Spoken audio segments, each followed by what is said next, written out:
अस्सलामुअलैकुम viewers, welcome to the students platform.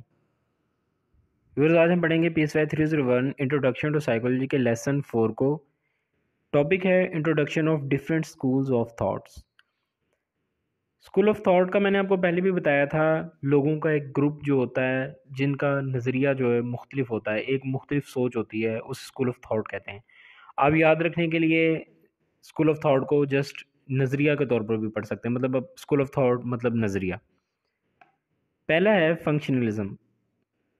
पहला school of thought है फंक्शनलिज्म। इसके अंदर कह रहा है कि इंसान के माइंड और बिहेवियर के फंक्शंस की स्टडी, किस तरह माइंड काम करता है और इसके मुताबिक इंसान किस तरह एक्ट करता है, इंसान किस तरह इमरजेंसी सिचुएशन से बाहर आता है। मसलन आप चले जा रहे हैं, आपके सामने सांप आ जाता है, तो आप क्या करते हैं, वहाँ से भाग जाते हैं या सांप को मारने की कोशिश करते हैं। यानी कि इंसान एक ही सिचुएशन में मुख्तलिफ तरह एक्ट करता है या फिर मुख्तलिफ सिचुएशंस में मुख्तलिफ तरह एक्ट करता है। इस चीज़ की स्टडी को हम फंक्शनलिज्म स्कूल ऑफ थॉट कहते हैं। Gestalt of school of thought में कह रहा है कि gestalt psychology emphasizes how perception is organized. इसमें परसेप्शन पर जोर दिया। परसेप्शन कहते हैं इंसान के माइंड के अंदर जो प्रोसेसेस होते हैं चीज़ों को लेकर, थिंकिंग हो गया, यानी कि ये सारी चीज़ें परसेप्शन कहलाती हैं। इंसान किस तरह चीज़ों को प्रोसेस करता है माइंड के अंदर अपने, इसको हम परसेप्शन कहते हैं। Whole is different from the sum of its part.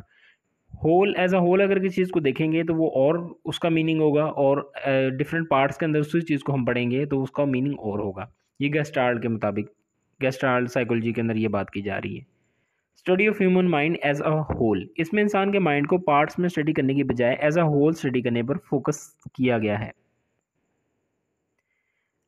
आगे neuroscience school of thought या न्यूरो साइंस नज़रिया क्या है। Biological study of human mind and behaviour. Nerve cell किस तरह काम करते हैं, विरासत जो है, इनहेरिटेंस का इंसान के बिहेवियर पर क्या असर होता है, मतलब बच्चे के पेरेंट्स का बिहेवियर जो होता है वो बच्चे पर किस हद तक असरअंदाज होता है। इसके अंदर कह रहा है कि जो पेरेंट्स हैं वो बच्चे का बिहेवियर बनाते हैं।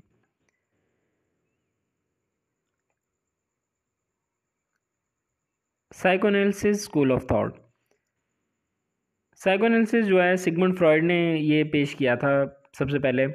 इसने कहा था कि इंसान जो है अपने पास्ट एक्सपीरियंसेस से अपने फ्यूचर के अंदर काम करता है। मतलब जो बच्चा, जब वो बच्चा होता है, छोटा होता है, जो कुछ उस दौरान वो सीखता है वो ही आगे लेकर अपनी लाइफ के अंदर चलता है, उसी के मुताबिक एक्ट करता है। दूसरी चीज़ इसने कही कि अनकॉन्शियसनेस के मुताबिक इंसान एक्ट करता है। यानी कि अनकॉन्शियसनेस होता है लाशऊर। इसको हम इंशाल्लाह डिटेल से पढ़ेंगे अनकॉन्शियस को, इसका अलग से एक टॉपिक है। लाशऊर इंसान की ऐसी चीज़ें जो इंसान के जहन में होती हैं, कभी उसने की होती हैं लेकिन वो उनको भूल चुका होता है, लेकिन फिर भी कहीं ना कहीं जहन में मौजूद होती हैं। इंसान इन चीज़ों को के मुताबिक अपना काम करता है, अपनी लाइफ के अंदर जो एक्ट कर रहा होता है सारे इसी चीज़ के मुताबिक करता है। बिहेवियरिज्म स्कूल ऑफ थॉट के अंदर कहा जा रहा है कि स्टडी ऑफ ऑब्जर्वेबल बिहेवियर, वो बिहेवियर जो हम कर रहे हैं जिसको देखा जा सकता है, उसकी स्टडी। JB वाटसन ने कहा था कि मुझे 12 बच्चे दें, मैं इन्हें मुख्तलिफ माहौल में तरबियत दूंगा और सबकी पर्सनैलिटी एक दूसरे से मुख्तलिफ होगी। कोई डॉक्टर होगा, कोई इंजीनियर होगा, कोई भिखारी होगा। Cognitive school of thought. Cognitive school of thought के अंदर भी, इसके अंदर कोग्निशन पर जोर दिया गया है, इंसान के शऊर पर। यानी कि इंसान जो है, इंसान के माइंड के अंदर जो प्रोसेसेस हो रहे होते हैं उसी मुताबिक वो एक्ट करता है। जिस तरह वो सोचता है वो इसी तरह अपना बिहेवियर शो करता है। ह्यूमनिस्टिक स्कूल ऑफ थॉट, इन्होंने इंसान पे जोर दिया है, इंसान की इंडिविजुअलिटी पर। इंसान ही सब कुछ है, वो जो चाहे कर सकता है। हर इंसान एक स्टिमुली का मुख्तलिफ अंदाज में रिस्पॉन्स देता है।